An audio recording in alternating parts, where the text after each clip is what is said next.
Hi, my name's Cameron Carlson with AnimeLocation.tv. I'm here at Ohayocon Ohayocon. 2026 Da-da-da-da-da-da. with Tom, Ohayocon.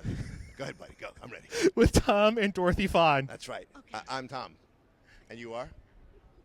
That makes me Dorothy Fahn. And this show is brought to you by U.S. Grant's Beard. Go ahead, Cameron. What's happening?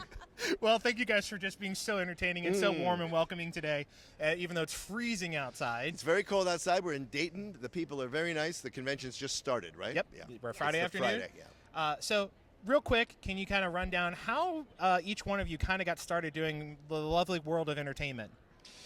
So I grew up in New York. She grew up in Los Angeles. I'm going to hand the mic to you in a second.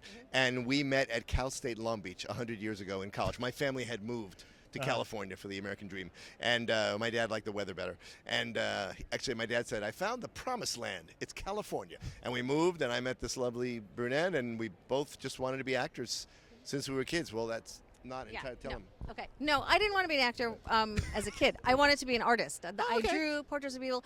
But She can still draw anything. I can. But Hello, Cameron. hello, Carlo. But they cast me in the lead roles in the plays in elementary school because they knew I could memorize all the lines. Yeah. So that's how I got into acting. Yeah.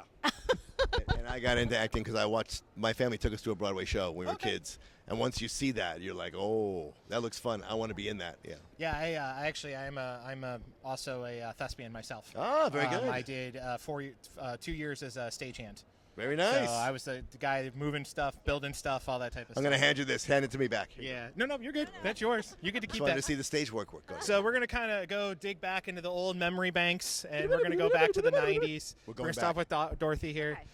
So you got to work on the old school Clamps show, Magical Ray Earth Night. How's it like working on such a beautifully well-drawn, old school 90s Clamp show? Okay, well, I got to say, Nova was beautiful. She had this beautiful flowing fuchsia pink hair. And I loved that about her because I hadn't played a character with pink hair before. But also, I will say, I did not drive a Nova. I drove a Pinto. Can you believe it? But my favorite line, in fact, the only line I remember from that show is, I love you and I'll kill you. So there you have it. Sounds a lot like our marriage. But go ahead, Cameron. Keep going. All right. Too much information. Grant, your beard just grew a little bit more. I'm telling you, it's fantastic. All right.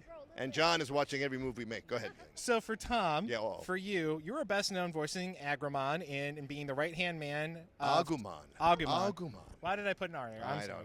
don't know. In Digimon, Tai, played by Joshua Seth. Great guy. When you got the part, did you know that it'd be a great, long-lasting friendship between the two of you, especially now that anime has entered such a golden age on the world stage? So that's a great question. We just went to the audition, like you go to an audition, and they had, I still remember, they had like the animation laid out, and they go pick a couple of them, and there's the dialogue, the sides they call it, and go in and read for them. And I looked at this little yellow dinosaur, and I thought he was kind of cute, So I'm looking at him going, hey, this guy's kind of cute. Hey, how's it going? Hi, Grant. How's your beard? So that's why I came up with that sweet. And then years later, I would hear the original Agumon. It's a female voice actress in Japan, and she has like a guttural, more a reptilian Tai Chi. That's the original. And I asked them, how did I get it? And they're like, we did not want the American version to sound like the Japanese. We wanted something completely different. So that's when I made the right choice at that time. But I had no idea in 1999 we'll still be talking Digimon. In 2026, 2026. Back in my time. I was 11 when that show came out. As was I. Anyway, Pepper breath. Yeah. But no, I love it. I love meeting the fans, and I've signed lunchboxes and VHSs. Yeah. And Joshua Seth has become a very good friend in the last couple of years. Like, we knew each other a little back then, but now we see him at conventions. We go to dinner, and he's the foodie. If he finds the restaurant. If he was here, he'd be like, okay, dude, like tonight, I know where we're going. Like, And 9 times out of 10, it's for Thai food. Thai, seriously. Little he on likes the nose. Thai food. Now, going over to Dorothy, one of my favorite roles that I've loved since I started watching anime is Trigun, and being Meryl. You were Meryl. I have the old '90s version on DVD. The older version. Yeah. But I love Meryl. I mean- and so what was it like when you just get to see her and the way that her depth and character growth and, how she really comes into her own as the story goes on. And again, now we know her backstory through Stampede and how was already new Vash going into the original Trigun. Whoa. You know? Did you know that? I did not know that. Oh. Because I only knew, the version that we recorded.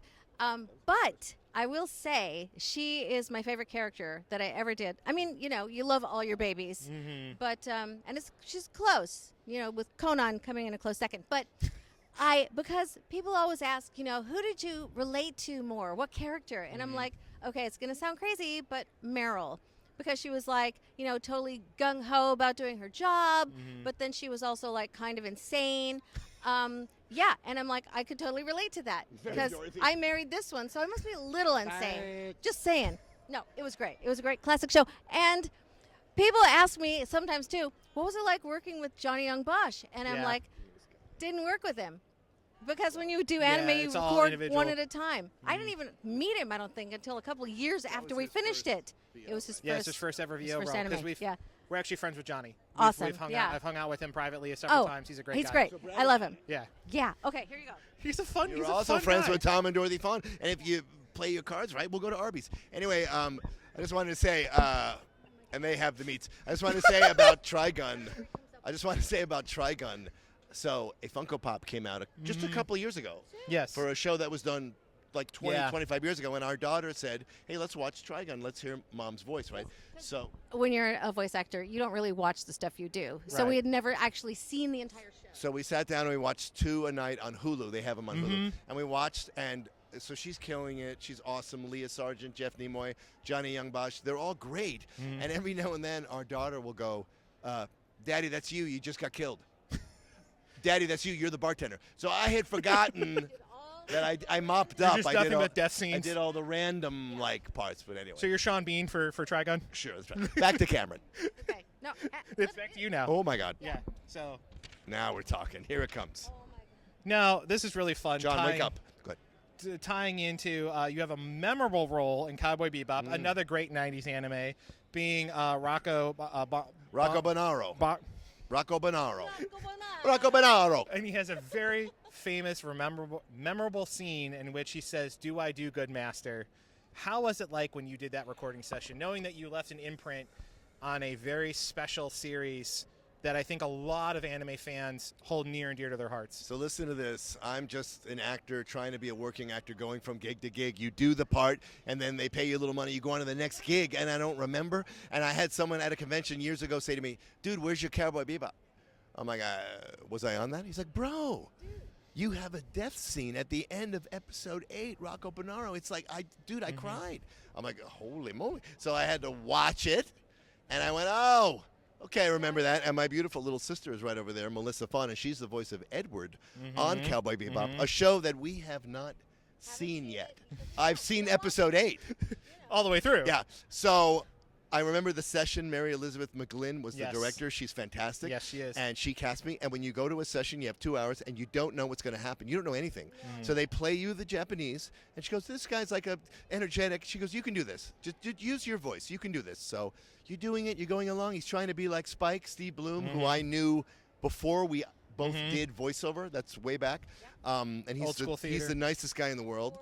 Yeah. We used to work as PAs at a film company, but it's a whole other thing. Anyway, so he's going through the episode. Rocco's trying to be like Spike, and then we get to the last scene, and she goes, "Okay, I'm going to show you the last scene." And she shows it to you, and you go, "Oh, Great. I'm like, "Well, that's a bummer." She goes, "Okay, let's do it." Like, no time to think about it to really. And in life, you don't really know what's coming. And as an actor, so you just did that, and he has those lines at the end where I think he goes, "I thought we could be friends." He has that line, like you know, like.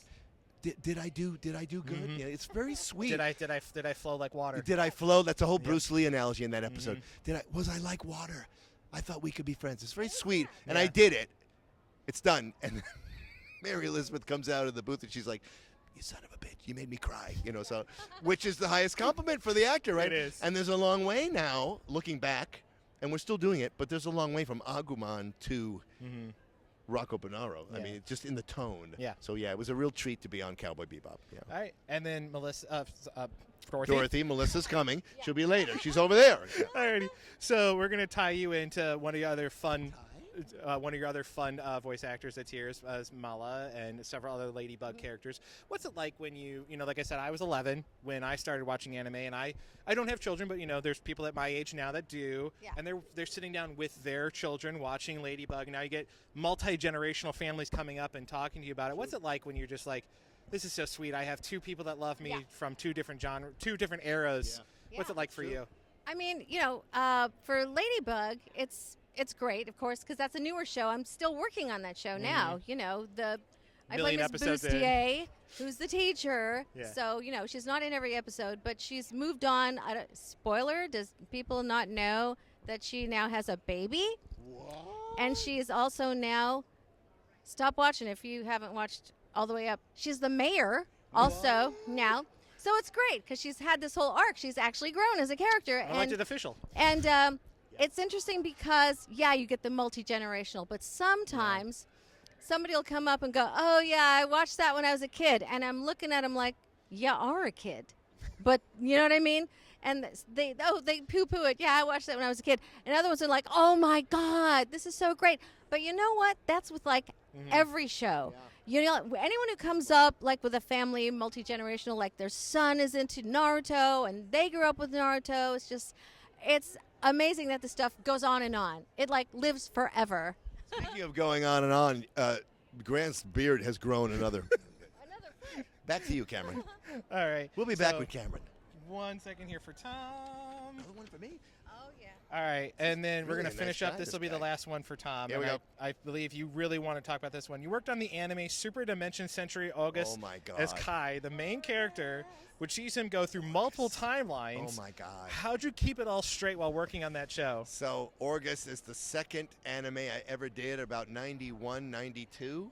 None of you guys are alive then. I've signed VHSs of Orgus. And I don't remember because Kevin Seymour was the brilliant director. May he rest in peace. He was a big, big role in getting anime going again in the early 90s. On a side note, I didn't even know when I was a kid that Gigantor and Kimba and Speed Racer were all anime. I didn't know that. So I didn't know. Once again, they don't tell you what's coming, but you just play it moment to moment. And I had a wonderful director, Kevin Seymour, and I'm glad people still remember Orgus. Yeah. Yes. John doesn't remember. John, wake up. The producer is asleep, but it's all right. All right, so we're going to finish things off here. You guys can answer individually. Are there any upcoming projects you guys want to talk about that are not behind an NDA wall? Anything behind the NDA, let's keep that behind the NDA, but anything that's current that you want fans to watch that might be coming up? Well, I've some recent stuff that I've done that I can talk about is Digimon Story Time Stranger.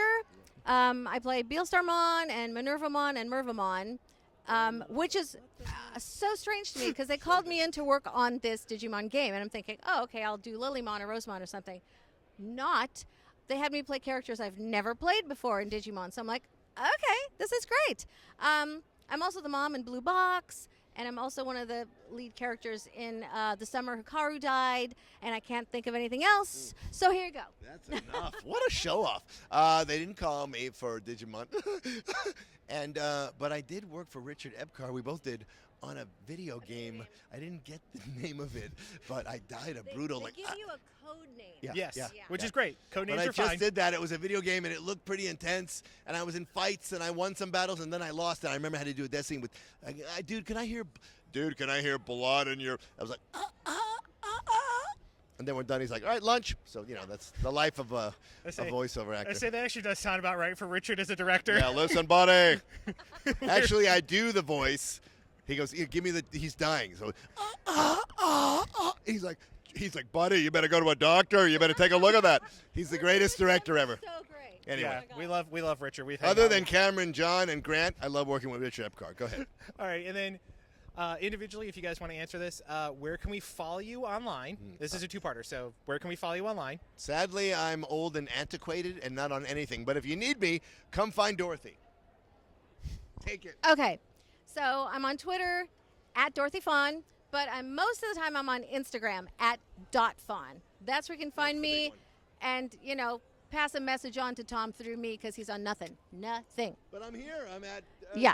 I'm Dayton, Ohio. I'm at Ohayocon. Come on, man. I'm somebody. And then real quick, what would you love to say to all the wonderful fans that have been keeping up with you for over 40 plus You guys years? are awesome. You guys are the best. You're the reason we're here. You're unbelievable. You know more of what I've ever done in my career. And no, it's great. It's great. If you ever would have told me years ago that stuff I'm doing in the booth then would resonate, that you would remember, it's great. You fans are the best. Has it really been 40 years? And we'll end on what we played on Digimon Tamers. We played Babamon and Gigimon. Mary Elizabeth directed it, and she wanted it. There was an old couple. They're in one episode. You'll know it if you know Tamers. And we have scenes with my sister Melissa because she's on Tamers. It's funny. But, of course, we weren't in the booth together. We were in the booth together to play these characters, Babamon, Gigimon, and we did it like Billy Crystal and Carol Kane in The Princess Bride. What the heck, Grant? What are you looking? You got a lot of nerve. I love you so much. Yeah. So Thank you, Tom. Thank you, Dorothy. This has been so much fun. Thank you guys so much. Great questions. Thank See you. you guys. Come to the convention.